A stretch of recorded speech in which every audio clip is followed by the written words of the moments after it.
Well, we presented before both the commission and the committee that if nothing drastic is done, there's going to be blood on the street. And I do hope that our executive authorities are going to do something big about this.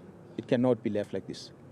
If we, as security cluster, the people who are charged with the responsibility of protecting citizens, we are playing with their lives, then government must remove all of us and start afresh. That means we don't deserve to be here because we are busy playing games. And that's not what it's supposed to be. We're supposed to be here and executing our task. Us as colleagues must be able to talk to each other and get along. But it's clear that we are not getting along. And it's clear that there's fight amongst us. And if that fight we should bring to the attention of our leaders, and if there's no intervention on that side, I'm afraid, but there's something big might happen in this country. Well, we don't know. It's got a resemblance of some typical strategies that have been employed, but we're still going to dig deep in it. My understanding is that not only has there been a warrant of arrest prepared for the crime intelligence boss, but for yourself as well. Are you aware of this? No, well, what the intelligence we received yesterday was that they've given themselves 48 hours to make sure that myself and Khumalo are behind bars, because they believe that we have secured warrant of arrest for ADEC officials, which was, I did not believe that story, that there's something like that, because there's no warrant of arrest. And from where I am, there's not even an investigation that involves anyone from ADEC. So why would you come with warrant of arrest and a person who makes up a story? I thought it's just a story that is flying. But when Khumalo told me today that he's received a phone call by IDEC that say he must present himself at the station, so I thought the 48 hours that we were warned about yesterday, it's real. That's why I came here, so that first I can confirm with Khumalo to see the phone numbers that called him. And also, if IDEC is here, I might as well say, here I am, if you need me as well.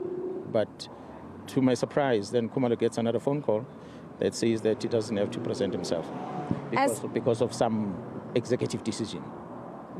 In fact, that's also what we've been told. Have you gotten any clarity as to what exactly happened between the time Khumalo was told to present himself and the time at which he then was not going to be processed at this police station? There are phone numbers that call them. The people that own those phone numbers, perhaps are the one they must take the microphone and tell South Africa. Why did they call them to come here? And why did they call them not to come here? Khumusiqoko khumukumakarapa amatacontsele njebeni yile article nge-Scroll Africa ethi Mkhwanazi and Khumalo rocked up for arrest but IDEC got cold feet. Shuthi ke bahambile bayisa bona e-police station kodwa ke kwasho ukuthi ke i-IDEC hayi yavele asaba ke manje NP ubabopha. Asazi ke na indaba KwaZulu-Natal Police Commissioner Nhlanhla Mkhwanazi and Crime Intelligence head Dumisani Khumalo went to Brooklyn Police Station on Thursday after IDEC summoned them. Khumalo's lawyer James Ndebele says IDEC played games with his client, leaving them waiting at the police station at great personal expense. IDEC had arrest warrants ready. Then senior officials inside the directorate told their own investigators to stand down. That is the account from the legal team of Crime Intelligence head Dumisani Khumalo, who arrived at Brooklyn Police Station on Thursday alongside KwaZulu-Natal Police Commissioner Nhlanhla Mkhwanazi after being summoned by the National Prosecuting Authorities Investigating Directorate Against Corruption, IDEC. When they arrived, investigators told them that senior IDEC officials had instructed them not to carry out the warrants. Khumalo's lawyer James Ndebele said his client had been treated poorly. It's embarrassing for my client to be out of great expense to have an attorney go to police station with them only for IDEC not to pitch. Ndebele said, Okumeli eka Khumalo. Mkhwanazi said he first heard through a friend that IDEC was planning to arrest him. He did not take it seriously until Khumalo was also told to present himself. The commissioner said he is not claiming to be above the law. We are not saying we are immune from being investigated. If there are things we did wrong, then by all means. But if there's a warrant of arrest, arrest the person, he said. Mkhwanazi lo ethi akekho umuntu ngaphezulu komthetho nabo cha bayabopheka if konto wrong abayenzile ababoshwa.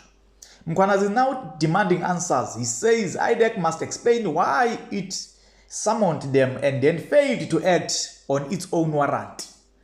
Uyabuza ukuthi Mkhwanazi ngoba ke bebeyilethile kufanele baphendule ukuthi kungani behlulekile bebengasababophi mase beyilethile kodwa bebekhiphile warrant.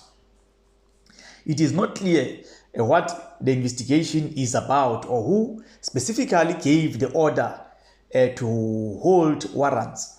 IDEC issued a brief statement confirming that Khumalo had not been arrested. It did not address the warrants or the stand down instructions.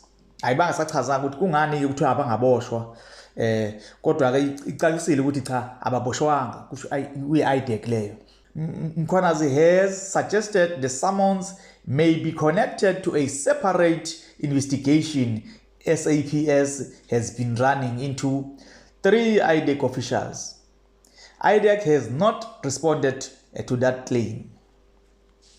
Lana ke sibuka udaba ke lika Lieutenant General Mkhwanazi since udaba lelokhuza la ngo July last year la anika khona izinqo obala waveza khona zonke imfihlo mayelana nama mafia esinawo lana ukuthi uhulumeni bambambe ngobhongwana yigebengu. Manje ke kusho ukuthi ke wakuveza uMkhwanazi ukuthi if bangakwenzi okufanele bakwenze uhulumeni lokho kuzodala ukuthi kugcineke abantu bengasalawuleki kuyochitheka igazi ezweni. Ukuvezile lo wathi kuzoba into eyinkinga kakhulu iyeza futhi it's a ticking time bomb.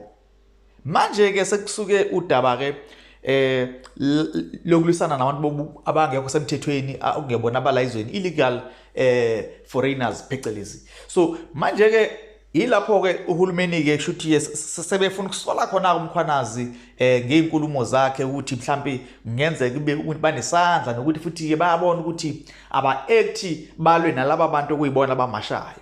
Manje the problem is abakwazi uMkhwanazi ukuthi bangalwa nabantu ekubeni abantu benza ama-peaceful marches asemthethweni futhi. So manje ke akho tear gas eqhumayo akukho nje esingathi nje amaphoyisa ayakwenza ukulwisa abantu. So ukutshengisayo ukuthi ngenzeka kube uhulumeni akumgcolisi lokho. Manje ke bafuna sengathi kungakhona leyanto manje ukuphatha kahle kwezinto uMkhwanazi ngoba kakhulukazi lezi zinto zenzeke eKZN la ikhanda lezi zinto kuMkhwanazi and futhi singasho sithi uMkhwanazi usebe neinfluence enkulu kuzwelonke nakumanye ocommissioner bamanye ama-province okwenza ukuthi kubenzima nabo ukuthi bangalalela ama-orders asuka from corrupt politicians ukuthi abalwe nabantu.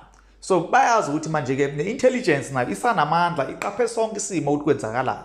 So manje bafuna ukudestabilize i-intelligence le ekaKhumalo nalo ikhanda leli singasho sithi ke usefana nokuthi uyena uqaphe izwe lonke uMkhwanazi. So manje bafuna ke ukuthi mabeke bathi unyakazi sabona ke yilapho ke bezobekwazi ukwenza into zabo ke ezingahlelekile ucatshana kuliwe nabantu phela singakhohlwa ukuthi uyeza uJune 30 la okubekwe khona ke umnqamula juqu ke obekiwe okubona ngathi kuzoba nemarch nesejoyina na iqembu lomkhonto wesizwe lahambisana nayo. So okungenzeka ke manje kuyabonakala ukuthi no labantu fanele sibanyakazise ukuze kungalawuleki izinto sikwazi ukuthi senze. Manje basuke ke kwabonakala ukuthi uMkhwanazi noKhumalo kade baba ready for lento and then bavele babona no avele counter attack siyilethe thina ke emaphoyiseni sibona bazosenza.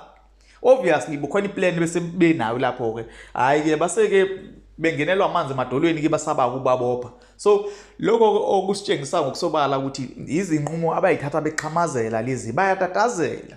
Manje ke lana ke singabuye sisho sithi ke umphakathi waseSouth Africa ukubukeka ujabule kakhulu ngalesi senzo esenziwa uMkhwanazi esokuthi aveze zonke izinto obala. Manje ke sekubonakala ngathi manje ama politicians ayiwona asesenkingeni enkulu.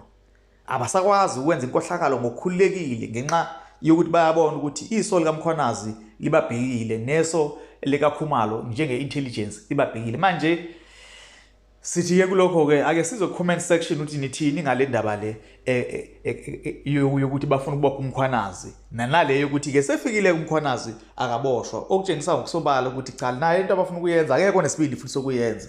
Sithi nje sibonge nje, Shibirishisa shibilika.